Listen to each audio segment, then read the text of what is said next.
Hi everyone, thanks for joining our TMC live session for the Manchester College.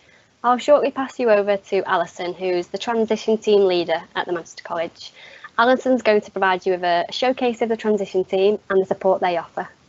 If you've got any questions at any point, you can ask them in the live Q&A box, which is just to the right of your screen, and we'll answer as many as we can at the end. I'm now going to pass you over to Alison. Over to you. Hello, my name's Alison Acton and I'm the transition team leader for the Manchester College. I just want to welcome you to the event today and thank you all for coming. So there's 4 members of staff in the Manchester College transition team. There's myself, Alison Acton, there's Nasmin Sultana, Helen Sherwin, and then there's Lloyd Graville, that's our newest member. So the transition officers are linked to schools according to boroughs across Greater Manchester. So wherever you live and whichever local authority you're attached to, you'll be having your own designated transition officer to work with you for the time that you're in the Manchester College. What I'm going to do now is I'm just going to play a short video, which is Meet the Transition Team, where we'll tell you a little bit about ourselves, a little bit about our background.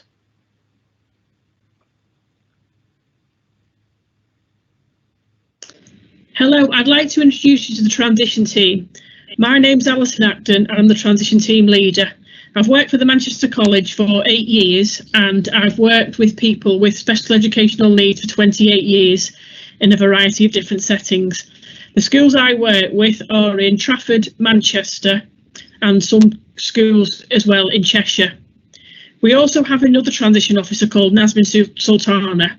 At the moment she's on maternity leave, but she's worked for the college for 4 years and previously she worked for the Dyslexia Team in the college. She works with schools in Manchester, Oldham, Rochdale, Bury and Bolton. I'm now going to introduce you to Helen.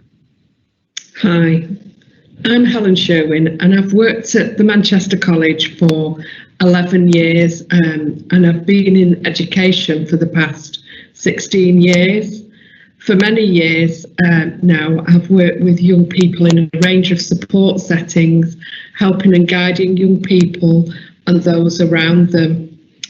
The local areas I cover are Manchester and all schools in Tameside, Stockport, Derbyshire, some parts of Cheshire and again central Manchester. I'm going to hand you over to my colleague Lloyd. Hello, I'm Lloyd Graville. I started working with the SEND transition team in March 2020. I have around 13 years experience of supporting students in a number of educational settings.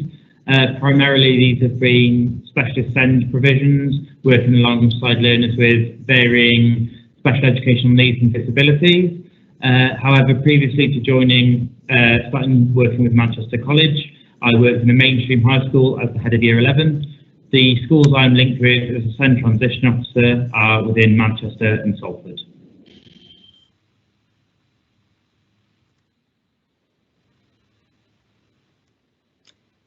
So that's the transition team. So now I'm going to talk to you a little bit about how we can help you with your transition from school to college. We understand as a college and as a transition team that it can be quite difficult and daunting, and moving from school to college where everybody's known you in school, they know how to work with you, how to support you, you're familiar with the staff that you're working with and that support you. So our role is to make sure that the move from school to college is as stress-free and as easy as possible. So we work with students with education healthcare plans, students without education healthcare plans and students with health needs. So this could be that you're in a wheelchair and you might need some support whilst you're in college. So we can complete moving and handling plans to help you when you start college in September. You could have a visual impairment, so we can do transition visits so that you can have a look around the campus and familiarise yourself before you start. Or if you're deaf, you might need some support from a community support worker. So we have a team of communication support workers that can support you through your transition, so they can work with whichever transition officer is working with you. And then you can also, if required, have support from the communication support worker in class when you start with us in September. So the first thing we would do, we'd complete something called a transition referral form. That's just gathering a little bit of information about yourself that will help us to start the process in supporting you with your transition to college. So what we'll do is we'll liaise with yourselves, your family and your schools and anybody else that's worked with you to look at strategies to support your learning when you come to college. We'll complete something called a support plan, and this is just to help you and help the staff working with you when you start in September. So it'll be a little bit of a pen portrait that looks at what things you might find difficult, what things you enjoy and you like, and then we'll have a list of support strategies and teaching strategies to help you in September. Because, as I said before, the staff that work with you in school now know you really well, whereas when you come to us in September, we won't know you that well. So it's important that we gather all of that information before you start with us. So each student will get a personalised transition package, and we work with students across all courses and campuses. So your designated transition officer will work with you. It doesn't matter which campus you go to or which course you decide you want to go on to.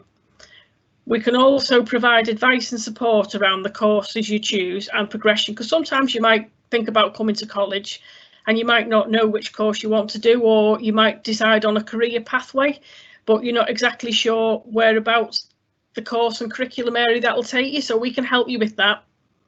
We can also look at introducing you to key college staff before you start in September. And then looking at support inside and outside the classroom. So we have different types of support in the college, and you could log on to some of the other events in the rest of this week to find out a little bit more. For students that have educational healthcare plans, if it's needed, we have something called SEND support practitioners. So they're like your teaching assistants in school. So they can help you inside of the classroom with whatever it is that you need, or they could do some support outside of the classroom. And then we've also got achievement tutors and mentors, and they work with students outside of the classroom, regardless of whether you've got an education healthcare plan or not. And they're there for the pastoral side of things to make sure that you're okay. If you're worried about anything, if you need someone to talk to, if you struggle a little bit with your work, they're there to help you with that. So understandably at the moment, because of COVID, that we've still got certain restrictions. So the support that we might have been able to provide prior to COVID, maybe last year or the year before, maybe slightly different to what we've been able to offer this year. But we'll look at that on a need to individual basis for each student. So if we are able to offer any support, if you're coming in for coming in for any transition visits, familiarisation, that'll only be able to be done on an individual basis, on an appointment only. So you can liaise with your designated transition officer to look at that and see if it's appropriate and available at the time. And as well as offering support in the campus where it's necessary and needed, we can also offer some virtual support. We can offer support over the phone, we can offer it via email, and we can also do Teams and Skype meetings and things, whatever it is that you will benefit from to get you ready to start in college in September. Because as I mentioned earlier, our most important role in this college is to make sure that your transition from school to college is as smooth as possible.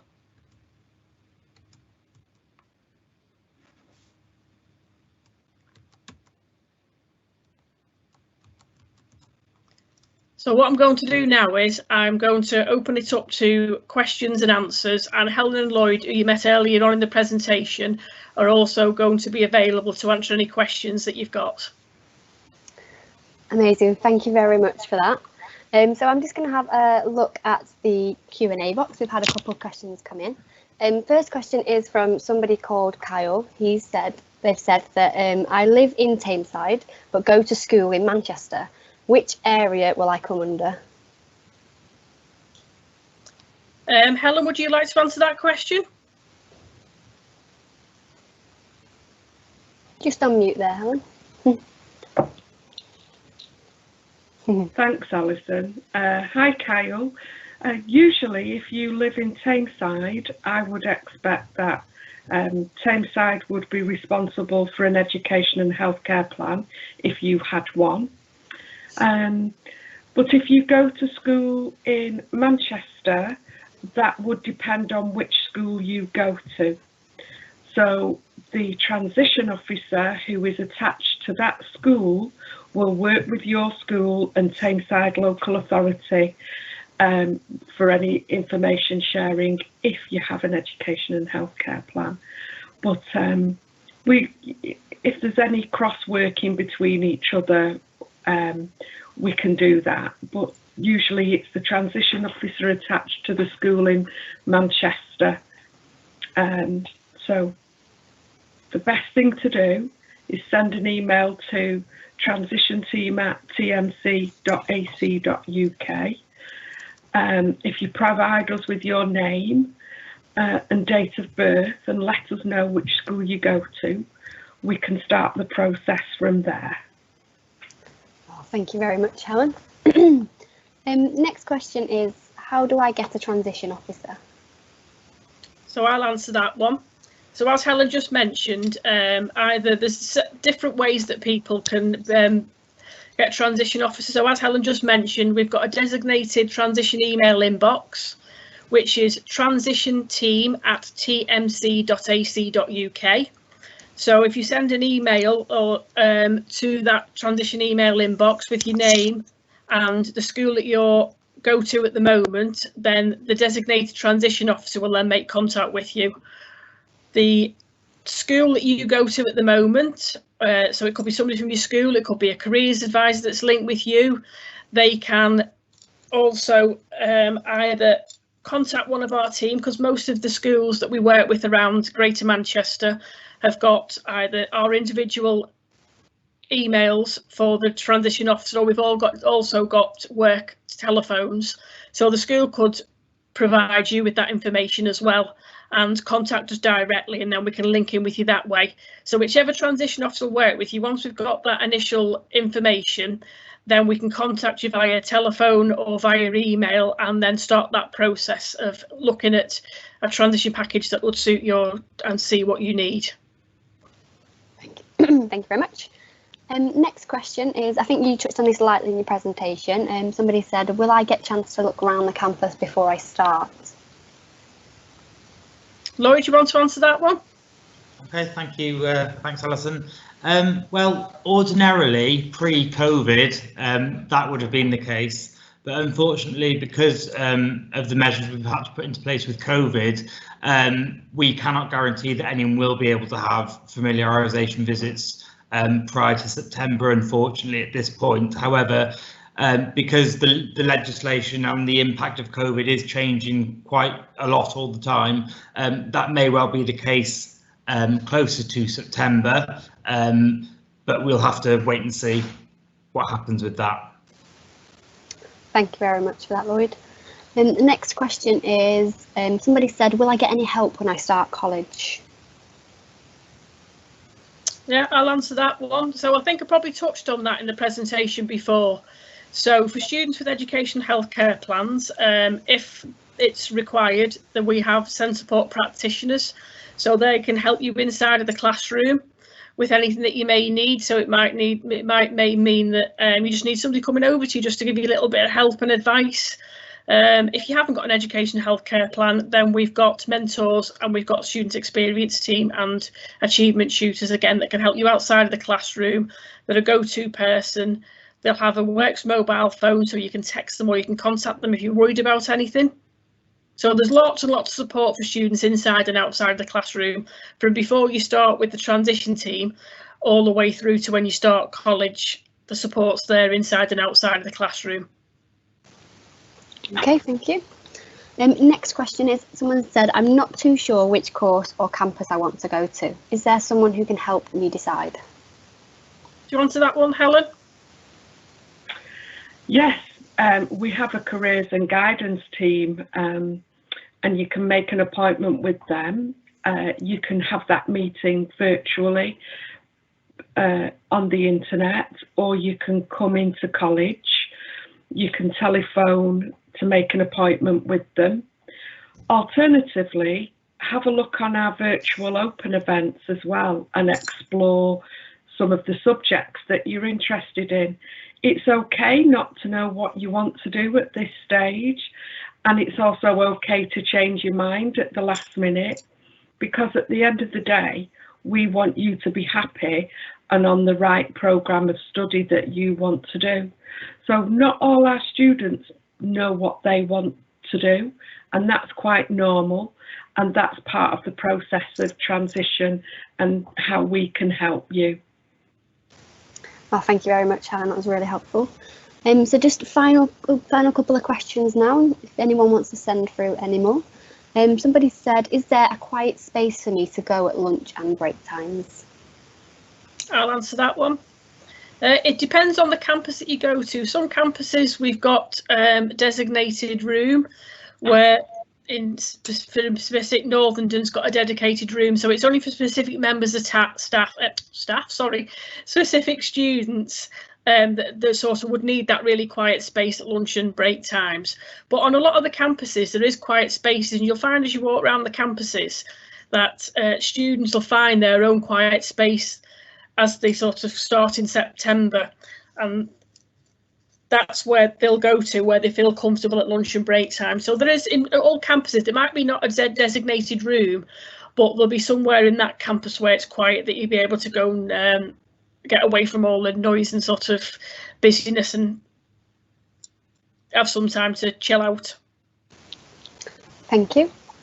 Last question, somebody said, is there someone for me to talk to if I'm anxious or upset? Do you want to answer that one, Lloyd? Yeah, okay, thank you, Alison. Yes, there's lots of people who you'll be able to speak to if you're anxious or upset at college. Firstly, you'll have a transition officer that you'll be able to contact, because we will work with you once you start college and seeing you through your first year of college. So we'd be a point of contact for you. Obviously, you'll have your tutors who you can speak to. You'll have an achievement tutor who you can go to, who you'll meet with regularly, and you can discuss any issues or worries you might have. In addition, you may have a mentor, and there's also the student experience team, who are a team of specialist practitioners on each site who you can go to and help you, who will help you sort through any problems or anxieties that you might be having about college. So yeah, there's a vast team of people who will be able to support you. Well, thank you very much, Lloyd. And we've just had another question come through. Somebody said, can I leave campus at lunch and break times? I'll answer that one. Yes, it's not like school, whereas you need to stay in school all the time. You can go off campus at lunch and break times. You just need to make sure that you're back in time for your next session. So you can go off with your friends, you can go to a local cafe, or just have a little walk around to get away from the campus. So yes, that's perfectly fine, because when you come to college, it's different to school. You're treated as an adult. So that's one of the things that you haven't got to sort of log in, log out. You can just leave campus in lunch or break times, or if you've got free periods in between your lessons, just as long as you make sure that you're back for your next session. Thank you very much. We've had another question here. I'm being homeschooled and I have an EHCP. How does my transition happen? Helen, do you want to answer that one? Your transition will happen the same as everybody else's. If you contact the transition team with your name and the local authority responsible for your education and healthcare plan, we will be able to organise the right transition officer to plan for your additional needs. So all the information we need is your name, a telephone contact or the email contact of the person you wish us to speak to. That could be you or your parent or carer. But that's not a problem at all if you're homeschooled. Well, thank you, Helen. And just while we wait for any more questions to come through, is there anything that you would like to add further to what you've already said? Does Helen or Lloyd want to add anything else? I think I would actually, going back to the question about whether we can do physical visits onto campuses. Obviously, we're gonna do all we can, but if that isn't, if it turns out that isn't a possibility due to COVID, then there's ways that we can do virtual. You know, we can show virtual photos or maybe video tours of campuses. So if it is that we can't do physical tours, we will do everything we can to get you as familiar with the campuses as we can without you being able to step foot on the campuses, if that makes sense. Thanks, Lloyd. And just to add to that, I mean, we do have events happening throughout this week, and on some of them events we do have facilities tours. They're more focused on the individual areas, so say for example the automotive around the garage, but it's worth checking out them subject specific events as well, just to have a look at the facilities.